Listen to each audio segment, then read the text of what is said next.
Hello and welcome to, I think it's our first FDP special of the new season. As you can notice, if you're watching on YouTube, Will has decided to not join us. He thinks he's too busy with his day job, thinks he's unfortunately too important. So I have had the pleasure of having our first guest of the season on. He's been a scout, he's a player recruitment, he's been a director of football, he's got multiple businesses up and running, and he's an author as well. And he's also got a day job, which is mental. So don't know how he finds the time to do all this. But I'd like to welcome Mike Robbins to the show. How are you, Mike? I'm very good, Ben. Thank you very much for having me. How was the intro? Do I think I cover every job role that you've done? I think you've just about covered everything. And my day job will be now the most intriguing, I imagine. Mike, look, just for the listeners, if you can just give us a little bit of intro to yourself and kind of what you're doing at the moment, if you don't mind. Yeah, so if I go back a few years, I was in the army, the British Army, for sort of 15 years. And I found my love for football during that period. I became a coach, FDP coach, met some fantastic people that I still know and still talk to today. And when I left the army, that kind of coincided with the day job thing. Okay. And I found myself very naturally, I moved from coaching into scouting, and then I moved from scouting back into coaching because my own son, funny story, he didn't actually get accepted for a team, crying his eyes out in his bedroom, and his mum said, well, you're a coach, go and get on with it. And I said, Trace, I work for Aston Villa, I'm not going to go and coach 10-year-olds. And she said, yes, you are, look at your son in there. So I had to give up my scouting at that time to go back to coaching. Looked after Billy and his team, and then created an amazing little team. And then as he's got older again, I've then gone back the other direction, and now I've started much more in the recruitment and the development side of football. Development is where my head really is at the moment. Amazing, love that. That's I think they always say that things you do for your kids, but that's incredible. Well, it's quite funny because when we went to this trial, and I call it a trial, they're under nines, and you know what it's like as a parent, you think your little Jimmy is the best player on the pitch, and he scored a couple of goals, made a couple of goals, and I thought, oh yeah, he's done really well, he's got half a chance, This is at a little, very, very low level team. And at the end of the session, the coach literally said, thanks ever so much for everybody coming. I only need one player today, and I'm going to take someone else. And he went over to this little lad and took him. And there were, I believe, 6 or 7. Yeah, I believe there were 6 or 7 on the day that were not successful. And as I say, my wife said, you've got to go and do something. So I contacted the club and said, look, I've actually got my UEFA B, which makes me the most qualified coach in your whole club. How about I start my own little team for them? And they said, well, I suppose so, if you can do your own funding. And so I did. So I went and got a sponsor, got them all together. And I literally took the 7 kids that failed that day, and that created my team. And I'm still friends. I say friends, a bit loose term, but I've still got 2 of the lads that played in that team are best friends with Billy now. That's fantastic. That is bloody fantastic. I mean, you make it sound very simple, though. Like, yeah, I just decided, you know what, I'm just going to go make a team. I've got a sponsor. Like, you've just got it like that. Look, it's definitely not that easy. But when you happen to have both the passion and the qualification, it made it easier. There's a story later on that I did with Billy, because Billy has now gone down the route of coaching as well. He's only 20, but he's just this summer got his first coaching badge. His second coaching badge. The first one's online, the second one's with the FA. But he's literally he's now got his second badge, and now I'm mentoring him from a coaching perspective. And there was a time when he wasn't quite old enough, and I sort of stood behind him, and I said, look, I'll oversee stuff, and I'll take on what if the parents give us grief, I'll take that on my shoulders, but you're going to have to take the sessions. So I did that for him, and I had to go back and actually get all my badges redone with the FA. Oh, And right. so I'd say that was doing more for him then, because I had to sit in front of sessions and I'd sit, take all these exams, the online stuff, and that was more of a thing for him, Yeah, I can imagine. That probably takes a lot more concentration, a lot more time. I imagine as well, Do you know and what? by the sounds of it, money. It's because you're old school. Your old school coaching is one way. My wife tells me about it now. Mm. I used to coach a girls' team about, oh God, crikey, we're talking 25 years ago. Around about, because I came back in, yes, I was in the army, I came up to Kent and I coached the girls' team. But the reason we were successful, this is going to sound an unusual thing to say, and I hope that I'm not politically incorrect. I didn't really treat them like girls. Okay. Does that make sense? And I said to them, I said, look, Yeah. you're struggling a little bit. I said, you are girls, clearly, but not going to treat you like girls. I'm going to treat you like footballers. And so Got we're you. going to do, we're going to do football training. We're going to get you running like footballers. I'm going to get you thinking like footballers. And I was super successful with that team, winning. That team has become Ebbsfleet and Ebbsfleet ladies now. Oh, wow. Okay. But at the beginning, they were a local side that then took on the Gravesend name, and then became whatever. We won the league, and I gave some of them girls a really great opportunity. But I didn't treat them like girls. I treated them like footballers. Okay. What was the? Sorry, I know I'm going off a bit of a tangent here, but it's a really interesting, I guess, approach to it. Because for my side, I would understand that. I think that's the best way to go because football's football at the end of the day, and you want them to play as footballers. So you're Well, getting the best of both worlds, I suppose, aren't it's a rabbit hole, and running down it is risky. you? But if you now come forward to today, Mm. the young girls today, and Billy's is a school teacher slash coach. That's what he does. He has now got girls that come to school on World Book Day dressed as a footballer, Oh, and they wow. say, I want to be a footballer, and he's, he gets goosebumps, and he's like, this is great. I've got a little 6-year-old, let's call her Lottie. She's come in with a Russo shirt on, and she wants to be the next Alicia Russo, Oh, I love that. you know, and that in itself shows you that the tools you were working with back in the 2000s Mm. were totally different to the tools you're working with now. And a huge shout out to the girls and women of that time, because as we alluded to at the beginning of this session, I have a day job. Those girls all had a day job. They all worked in offices. They all did girl type jobs, proper jobs. They all worked 9 till 5, and then at 6 o'clock they'd come train in with me, and then I would treat them like a footballer. I didn't treat them. They may, for instance, have been a hairdresser. They may have been a whatever. I didn't treat them like that. I said, look, we're footballers. We're here to win a football league. Buckle down. Let's get on with it. Yeah, I think that's the way to go. Don't get me wrong, I'm not qualified in any sense. This is just a fan who wears football shirts on a podcast. Yeah, Say what he it's thinks. it's interesting because that's kind of what I did with my youth side as well. I said, look, you all get enough problems with your teachers at school. You get enough problems with your parents. I said, when you're with me, we talk about football. That's it. And I got to as I say, that's why a couple of the boys are still friends with us now, because we've given them a good grounding.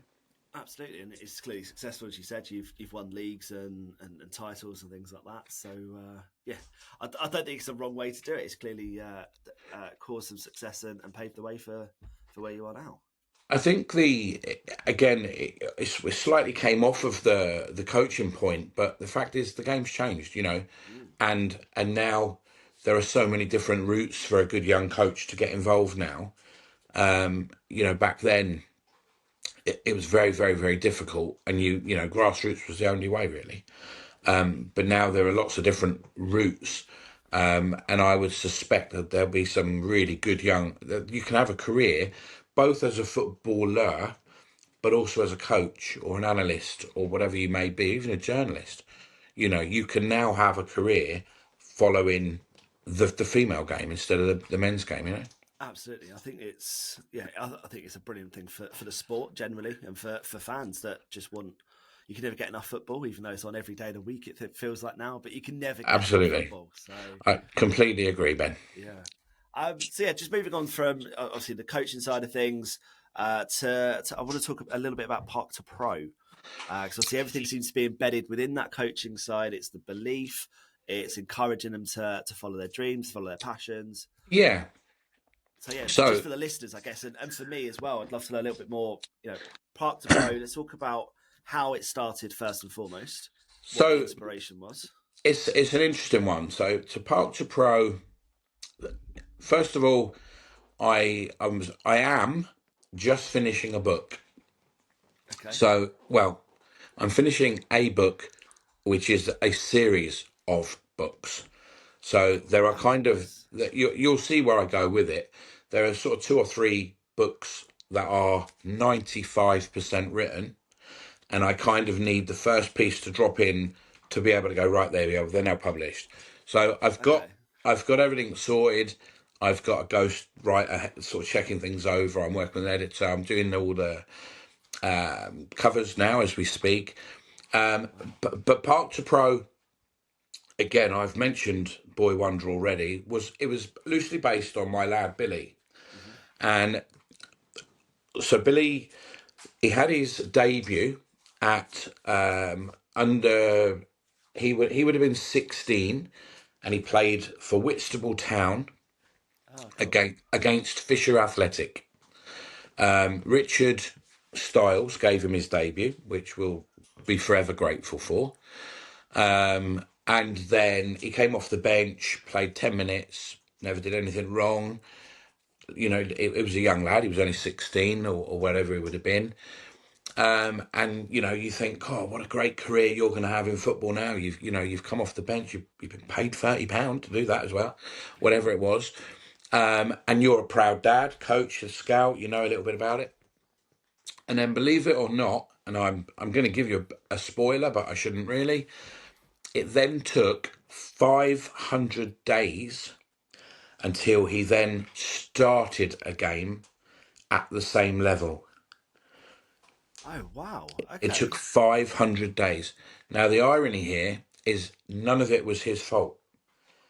So the manager ended up getting sacked. Then he's had to go to a different club, went down a level, went to that club, an unusual club. They decided to bring in a few older players. And basically it follows his journey from from coming on as a sub, and it goes all the way to what happened when he then started a game. And so you get the premise of going from park to pro. Got it. It's a semi-pro, that first book, but it sort of follows that journey, and you can appreciate that as a 16-year-old. Along that journey, you come across, you have to change your nutrition. If you're going to, play properly, you're going to have to change nutrition. So I've spoken to a nutritionist who I know that's in the Football League, and we've sat down and we just had a half an hour chat, and I've took their bits, put it in and put their name up at the end of that chapter. And then I've done, fitness. He needed to learn about strength and conditioning. Again, I've contacted a friend of mine, strength and conditioning, a few lines. And so at the end of each chapter, I've got I'm not going to call them a famous, but I've got a pro from the game to write a few words. So Brian McDermott, who some people know as the Reading manager and Leeds Yes. manager, Yeah. I know Brian. We were on the circuit together. He's wrote a nice piece for me. Oh, lovely. And you may or may not know Steve Salis. Steve's probably one of my inspirations behind why I wrote the book. Steve's an author now, and Steve and I go way, way back. He was actually going to be my assistant coach when we got a job together, Oh, and okay. we didn't get the job. So our sliding door moment came together, and off we went. Oh, okay. That's a shame. Steve always tried to get me into the pro game up here in London because I was in the pro game down in Devon.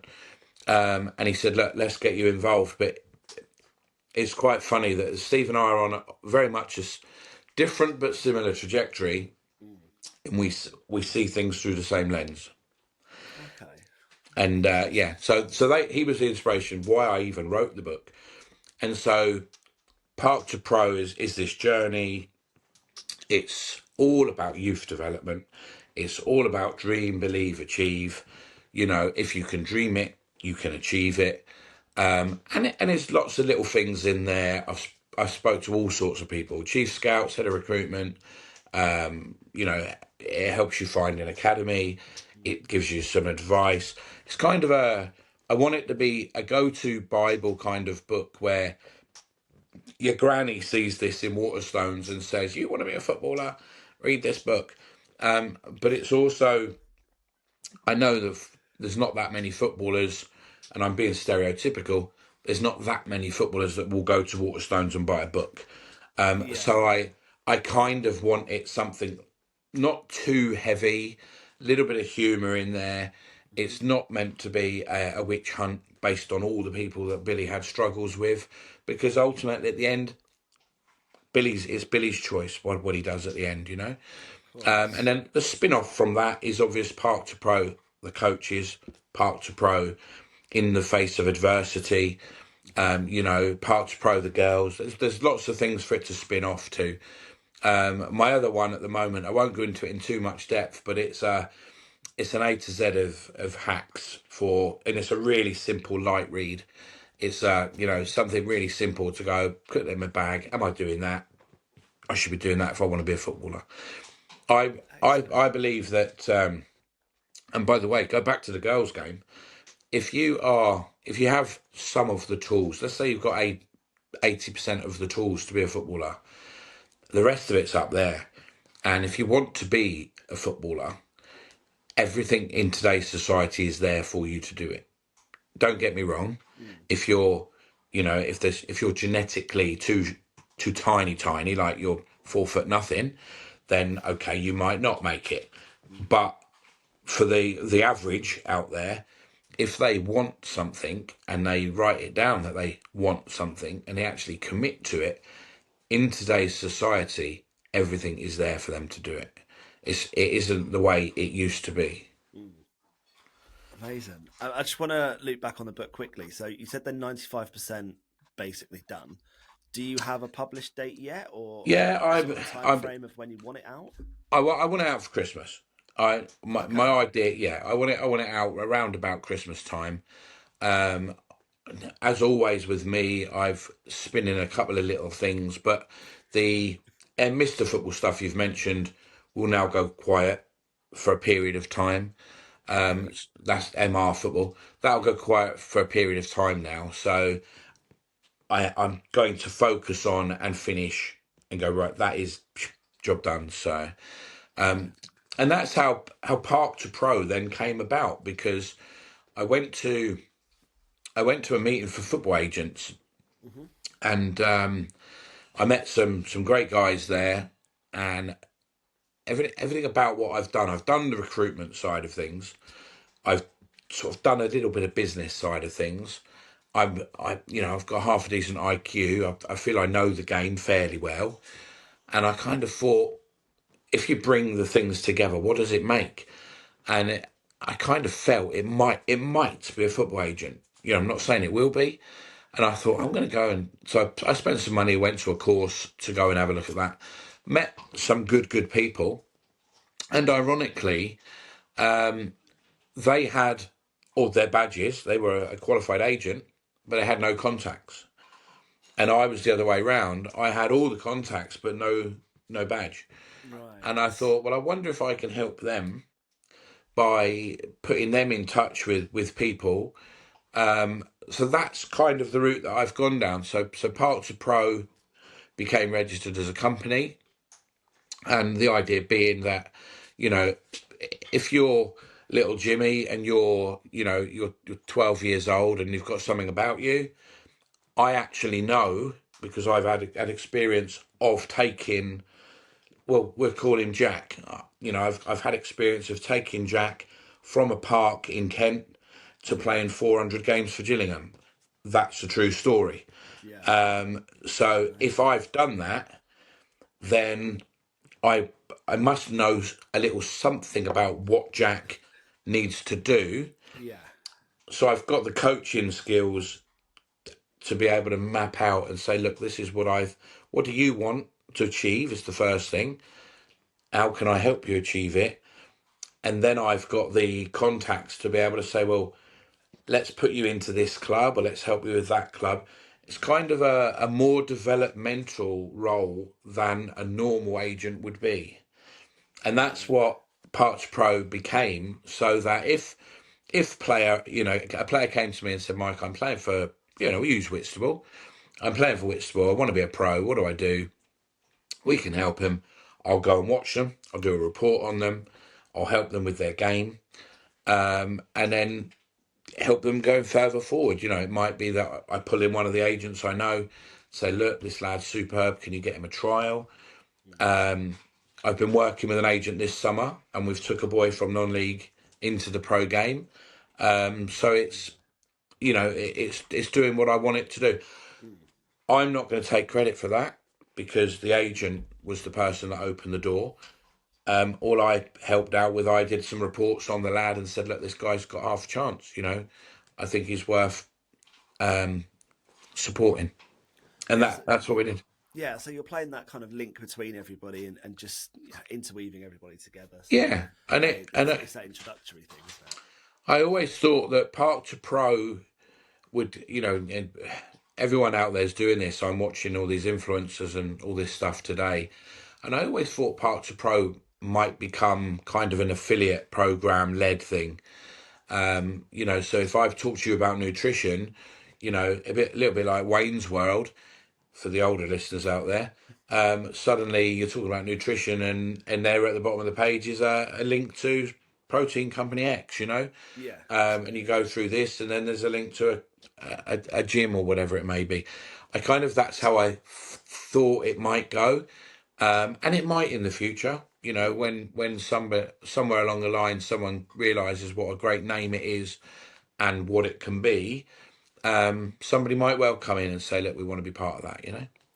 Yeah, I think that, just from the outside looking in, from obviously from just what you said the last sort of 20, 25 minutes, I think you've got so many different avenues it can go down that it can branch out very quickly. So you can get lots of not sponsors but partners and affiliates on boards, and Yeah, it could blow up very quickly and very rapidly because of the amount of kind of offshoots you can do from that as well. I think I think some of that, Ben, is very deliberate. Yeah, it sounds very calculated from what you've said as well, but Yeah, it's I I playing on think everything you've built, isn't it? I think some of it's very deliberate. If you come round sort of full circle to MR Football, MrFootball.co.uk, Yeah. Well that linked. Let's go. yeah that came about because last year in my day job I was on what's called garden leave between ending one job and starting a new job, Okay. and the company I worked for were very harsh, and they were, you will not contact any of your previous customers. You've got to stay at home and do nothing. And I literally thought to myself, I thought, what the heck can I do for 3 months without going mad? And Three months. Wow. my garden actually looked pretty good. So, it's striped grass and all that, as we all love. Well, now you're just showing off, Mike. Yeah, and I thought, right, and shout out to Scott Tingley there, who's the Watford groundsman, by the way. We literally sat down. I thought, what can I do here?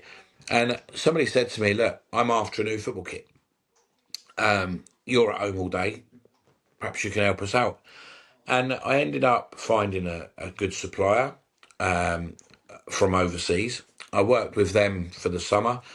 I ended up going back to my roots, which was all about graphic design and stuff, which I did at school.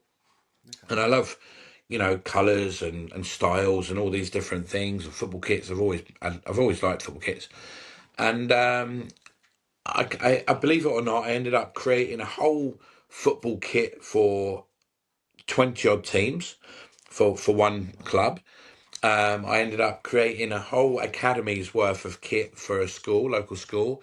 They all had the same. They all had tracksuits. They all had tops. I sponsored some of it, and that was under. It was actually last season was under the name MPR, Mike Passion Robbins. It was slightly different.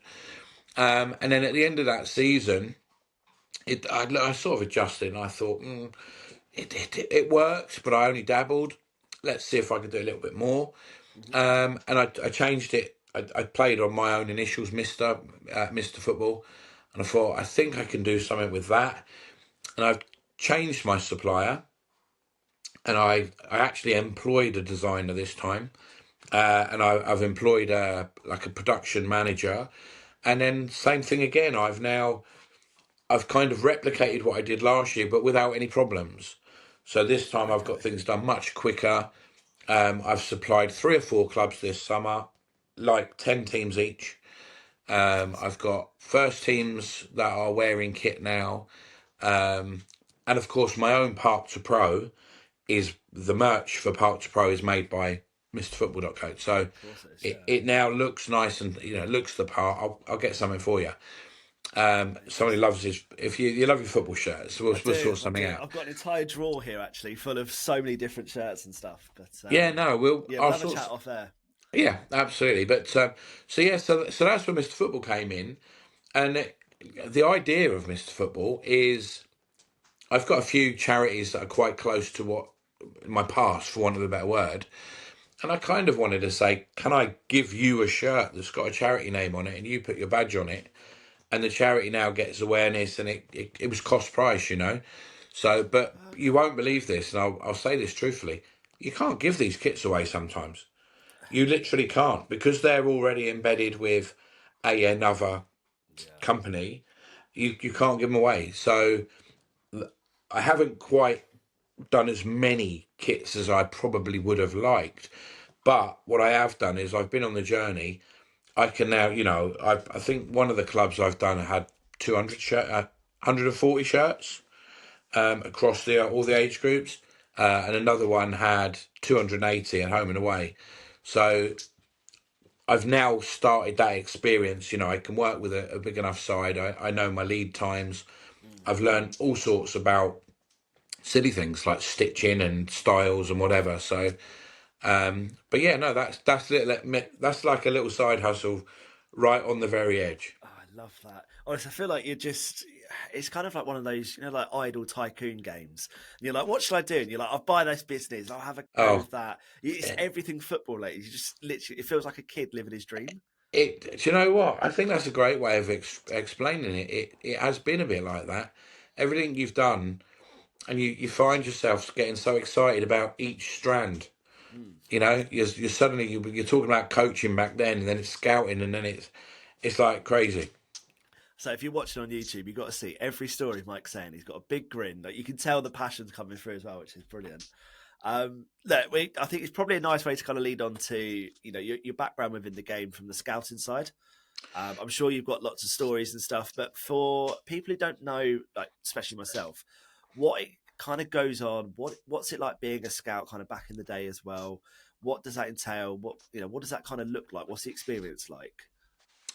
Well, I was again. You've probably worked this out. I'd already kind of done a little bit of grounding without realizing. Hmm. And you'll have heard of the book Moneyball. Yes. So I read Moneyball twice before it was well known. My book was well worn, and I'd read it and knew nothing about baseball. Yeah. And I thought, hang on a minute, I wonder. And so I knew that I could use other information. And so and I've mentioned to you that scouts at the time tended to be older, retired, these guys, yeah? Yeah. And so when a youngster comes along who's 30, who can see to the corner flag, and all of this stuff. All of a sudden, I can use a phone, I can use a computer. I get to games, I buy newspapers early. Used to go and read the game, what was the pink paper and stuff like that. And so I would put together quite a lot of work before even watching a game of football. Mm. Um, but how I got into scouting was quite interesting because I was managing at what would have been step 4, step 5, and I got the sack. The manager at the time wanted to manage. Sorry, the chairman at the time felt he could do a better job. I wasn't playing one of his key players, and he said, "Right, you're out the door." And so I got the sack, and I was one of these people. I was always in the back pages of the what's called the non-league paper, and it was saying, Mike Robbins signed this, Mike Robbins done this, Mike Robbins done. And suddenly I was conspicuous in my absence in this paper. And a guy contacted me and he said, what are you doing now? I said, oh, nothing. I got the sack last week, blah, blah, blah. And he said, oh, well, I need somebody to go and watch Leyton Orient. Would you mind going along? And I said, oh, mate, I can't do that. My missus, he went, don't worry, I'll get you 2 tickets. He said, it'll be so-and-so at Leyton Orient. If you can go and watch it, just write down what you think it's about and we'll go from there. He said, oh, by the way, a chap called Steve will ring you this afternoon. So I went, oh, okay, go on then, I'll do it. And so I picked up the phone and this chap says, hello, mate, it's Steve Perryman. And I'm like, Steve Perryman? What, Tottenham legend Steve Perryman? He went, well, yeah, I'm Steve Perryman. And I went, get out of town, it's never Steve Perryman. He went, it's Steve Perryman. Of course I'm Steve Perryman. And I went, oh, wow. So, God, I thought my mate was winding me up. I'm so sorry. And he goes, no, mate. He said, he tells me you're into your football. You worked with him at Barnstable Town, blah, blah, blah. Can you go to this game tomorrow? I said, yeah, of course I can. He said, fantastic. I'll put 2 tickets on. Just go to this gate. So 2 tickets for Mike Robbins, blah, blah, blah. He said, you tell me what you want to write about and then send me back some information. And I was only meant to do a few games for Exeter City, and I ended up doing about 200. And Wow. yeah, so every week I was going here, there, and everywhere. At the time, Exeter were old money in the 4th division, and then they played It was a season when all the big teams got relegated. So you had a season when you had Southampton, Derby, Leeds, Millwall were all in what I know as Division 3, which is now League One, I League believe. One, yeah. They had all these really big sides, and it was crazy. Little Exeter City had got promoted and went into there. And so I tended, every week I was in a different director box, but they were big teams. I was Mm. going to Leeds and I was going to there. And during my career of scouting, you then start rubbing shoulders with all these people, and these are famous people. You're rubbing shoulders. I was on Match of the Day, sat next to Joachim Low, which was Wow. madness, and Blimey. you're going to these games, you're sat in a director's box, and it becomes a bit samey because you're at the Emirates Stadium, sat in the most comfortable armchairs, and the lady next to you says, "Oh, you're always here. What do you do?" And so I'm trying to work out how to beat Arsenal. And at the time, that was Arsene Wenger's wife would sit like 2 steps away from us. Jesus. But some of those people that are on that circuit now are still people who you pick the phone up to, and you Yeah. go, God, can you remember that day when so and so happened, or do you remember that, or you said so and so would never make it, And I've even got Yeah. texts on my phone now where I've sent an image of someone. I said, "What do you think of this lad? I really like him," and they've gone, "Yeah, he's not for us." And then guess what? The lad's just moved for £7 million in the last transfer window. You know, and that's kind of what it's about. So, but Brilliant. scouting was a brilliant thing. I've been very lucky. I've done European games. I've done Premier League. I went up. I moved up into the Premier League following Exeter. I then went to Aston Villa and QPR, who were both Premier League, and Norwich, to be fair. So I spent about 10 years just doing what you would know as opposition reports and player reports. So a player who I really wanted to sign in my early beginning of my scouting career was Charlie Austin, and we just couldn't get anywhere near him. It just wasn't going to happen. And then later on, I managed to take him to QPR, which I was really pleased about. And now I know Charlie Austin, which Okay. is absolutely bonkers. But yeah, so it's interesting. My son now, he's also now doing this sort of stuff. He's an analyst for a Step Free side now. But he found a load of files on my computer, and he literally went, "Dad, how do you know all these players?" And I was like, "Well, I scouted them back in the day." And he went, "Oh my God, I can't believe it. You did, That's you brilliant. did him and him and him." And I was like, "Well, thank you." So I kind of got credibility by accident. I So think that's the it's best way. It's naturally happened. You've not forced it or anything. You're not like no, casually name dropping. It's like, yeah, it well, was, Mr. X, Mrs. Y, or it's whoever.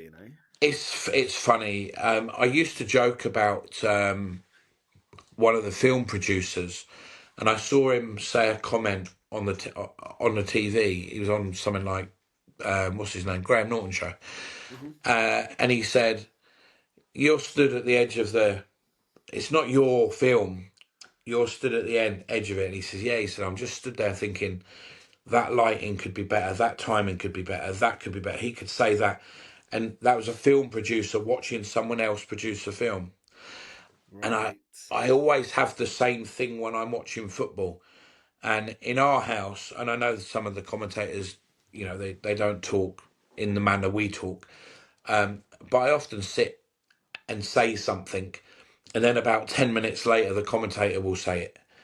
And the whole, us in the room will go, "Oh," It's the you know what I best mean? feeling And in the world, though, isn't it? That you're oh, like, it's a yep. great, yeah, it's a great feeling. And Billy, my boy, does it now. He's got himself a Watford season ticket for his sins, and he will literally, um, he'll go, "Oh God, we need to change to this," and then 15 minutes later, the sub board will go up, and he'll go, "Well done, about time," but whatever.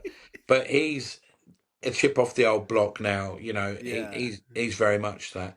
But my biggest thing I did in scouting was, and this was because of the scouting network, is I went in to Gillingham as head of recruitment under Martin Allen, Oh, and amazing. What was that? ironically we won League Two, which is again old money Division Four, and we actually won the league that year. And I got that role literally because a guy who was on the circuit with me, a guy called Mel Johnson, he knew Martin Allen. Martin said to him, "I'm looking for someone to help me, da da da." And he went, "Look, this lad's on your doorstep. He's a great, good young lad." And I ended up going in with him. As it happened, Fantastic. this is the bad side of football now, is that when managers get sacked, scouts get sacked. I was just about to ask, what's it like, from the dark side of things? So, yeah, that's Well, interesting. to be honest, it's quite funny because I can remember, and this is a story at QPR. We were working for we actually were working for Mark Hughes, and Okay. and Hughesy Sparky got sacked, and a big fella came in. I won't name the names. A big fella. His replacement was Harry Redknapp, but he had a particular head of scouting who he worked with, and he rang me on the morning. He said, "Hi, Mike. Hope you're really well. Just to let you know, nothing's going to change. You're here. You're doing a great job. Blah blah blah." And I sort of came home and went, "Oh, great. I'm still at QPR. Everything's good. Excellent." And then at 5 o'clock the same day, I got a text message saying, "Harry's sacking a lot of you. You're all gone." A So, text message. yeah, I got a Not even text. a. Oh my No, I god. got a text message saying, you're all gone. I was like, wow, okay then. And it's quite funny because they don't know what you can do. Mm. You He's know, these people, underappreciated in that role, isn't he? yeah, but what they don't realise is that because you're not one of the football people, if you know what I mean. You know, you haven't. If you went on the circuit, you would often meet a player. You know, a player who played for 500 games. He's now been given a job because he played 400 games. He might be a fantastic scout, and I'm not taking nothing away from that. But you both know he's got the job to be kept in the game. Yeah, not on real skill or merit. It's a case of No, thanks for your service. We'll give you that's something to right. stay in touch almost. Over here, you've got someone that's kept a day job for 10 years, Mm. is doing no. You have to, sometimes you would go away. Let's say you went away to Birmingham on a weeknight. You would go to Birmingham on a Tuesday night. They need the report for the Saturday, but they've got the meeting on the Thursday. So you would travel all the way there, watch the game. You might travel all the way back, and at 1 o'clock in the morning, you'd put the report onto the computer so that they've got it for the next time. Can you Crazy. imagine the dedication that some of those people were doing Yeah. above and beyond? And what was really funny is that some of the ones at the time would never be able to do that. You know, I've seen reports from some people where when you go to a game, you get given a team sheet, Yeah. and what scouts 99 times out of 100 would do is they would fold that team sheet so that on one side you had, let's say, Tottenham under 21s, and on the other side you had Wolves or Watford under 21s. Hmm. And then what they would do is they would just write the formation, and they Okay. might underline a player, and at the bottom of it they might put something, whatever. That was their report. Their report was two formations that they would then go back home, put onto the computer, or sometimes they would, sometimes they wouldn't. And that was their, they were more happy to be seen that they went to the game rather than picking a star of the future, Whereas those guys that wanted to really put the effort in, you were building a complete dossier on all these young 20, 21-year-olds. Yeah. Sorry, I thought there was going to be more to it. I thought he was going to say something like, and they've underlined two or three players and then No, given a no, this report is from my, memory. no, That's just the, pure laziness, surely. the, I wouldn't say that. Um, I think it was more a case that they were trying to earn their money by going to two or three games, writing in a little bit about, that was the formation, yeah. And if somebody said, Ah, okay. if somebody said, did you see so and so? They could then go to their little notebook, put it out, and go, oh yeah, he played against Spurs 21s last week. Do you know what I Right. mean? Okay. Yeah. You Oh, he's on the left wing that week, and this correct, week correct. The got very you. last, Okay.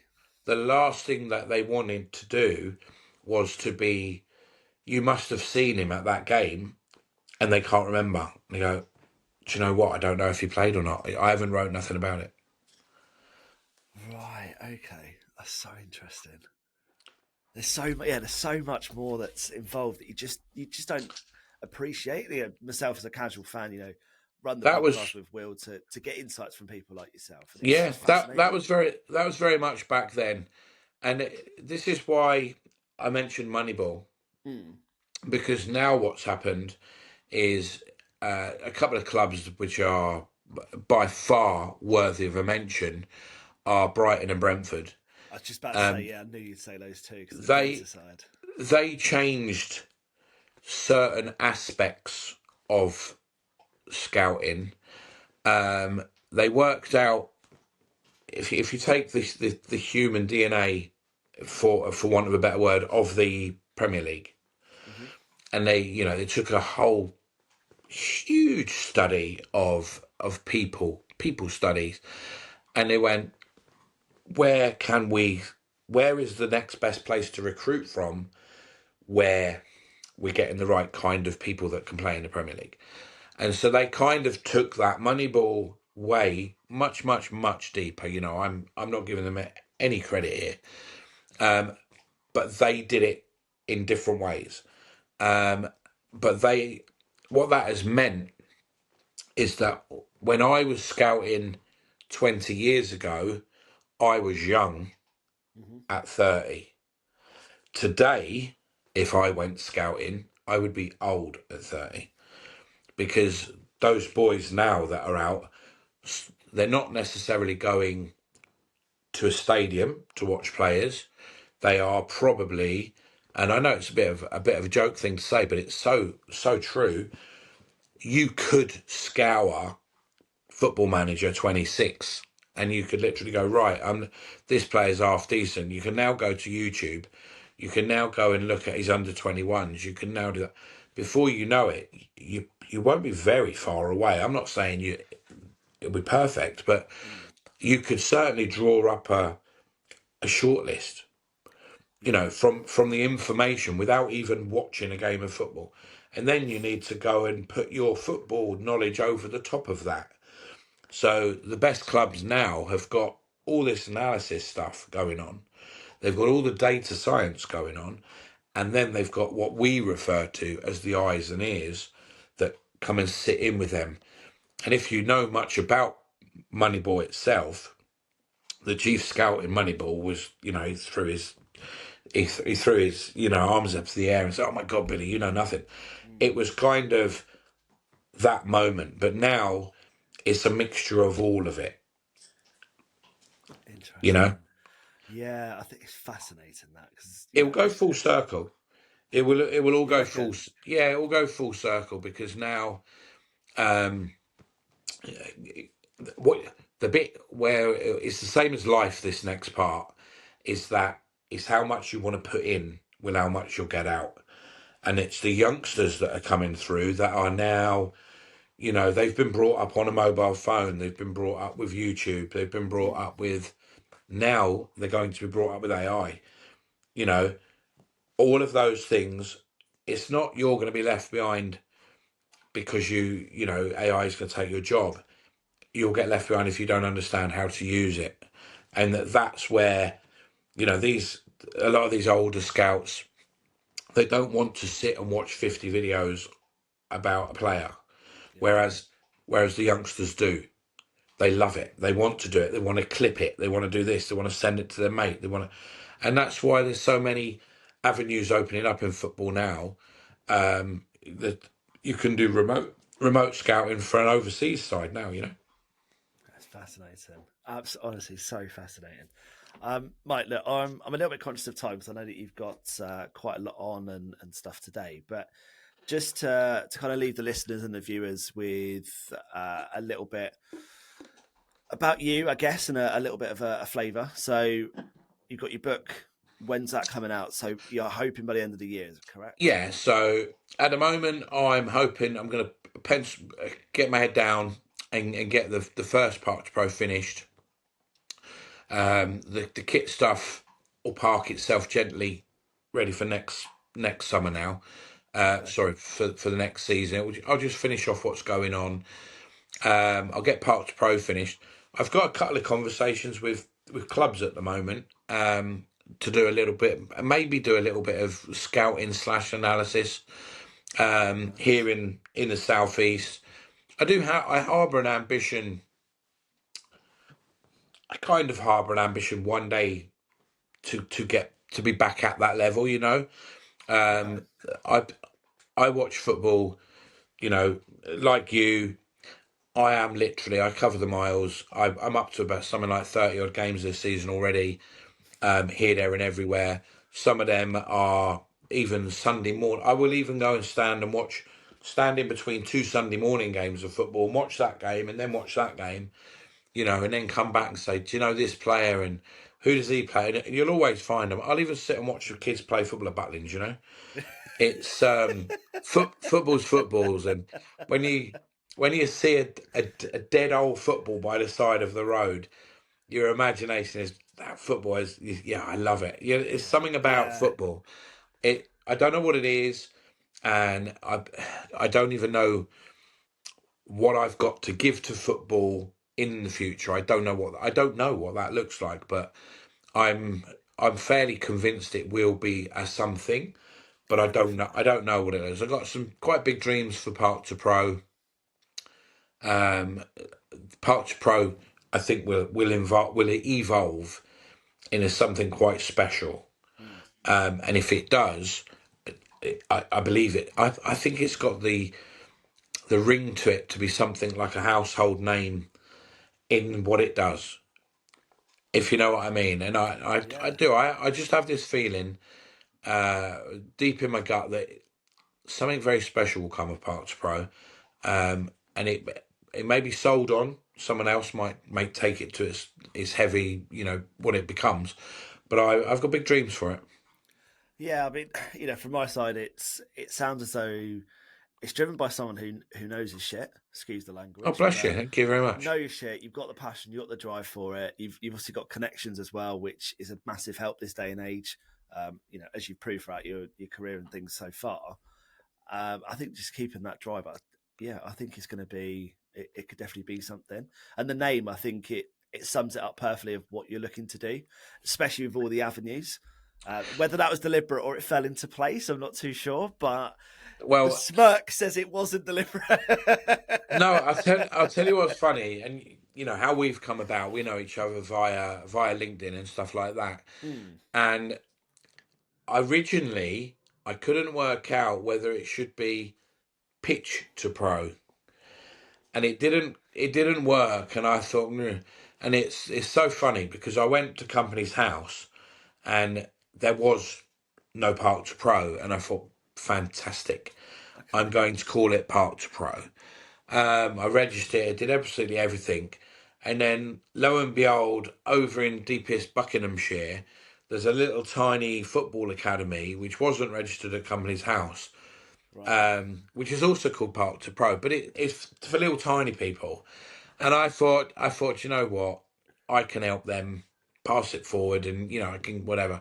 We've never spoken, the two of us, Okay. but mine's registered at company's house, and his was a little side hustle, but on the side of his van, Okay.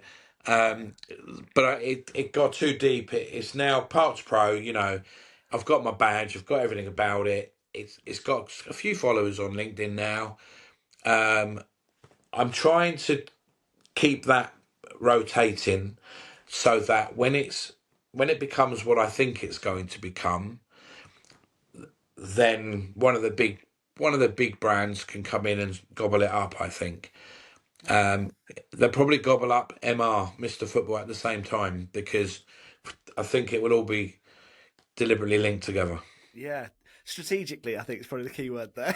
I I don't mind the word deliberate. It's old school. Mike, honestly, it's been an absolute bloody pleasure having you on, mate. It's a real Thank you so fascinating much. conversation. Guys, you're listening at home or in a car or wherever, make sure you follow Parts Pro on LinkedIn. Follow MR Football or Mr. Football, sorry, on there as well. It's all on there. The links will be in the description as well. But yeah, just a massive thanks from us, mate. It's been a bloody good chat. I've really enjoyed that. Brilliant. Thank you so much. Absolutely my honour. Perfect. Thanks, guys. Take care.